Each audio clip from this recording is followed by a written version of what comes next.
berler, saçlarına, rızkalına, ömrüne fiktir. Sağ ol. Bereketin demişe büyük olsun. Ya yaradan ömür verdin min şükür. Berlen ıkbal hiç sabahsız etmedin. Yollarda min büyük yere min çukur, kıyınçılıkta umut olup bitmedin. Hıridar köp bor orta basıkta, hopu artar yürek ışıktan basıkta. Söylenime niyetlenen yastıkta, mezun olup alınan gelip yakmadın.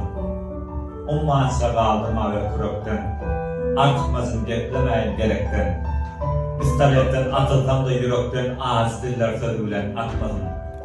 Armanım yok, dost yolda gülsetsem, saklayarımda yeka külpetten, 25 yıl kanalanca ülpetten, 25 say suyla satmadım.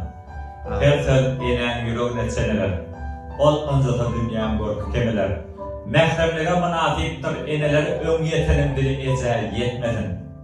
Netivesiz menzil asla iyetmez, savur olsa hasip olur niyetler.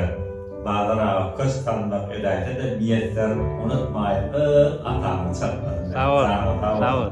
Ramazan toydu burada da olsun.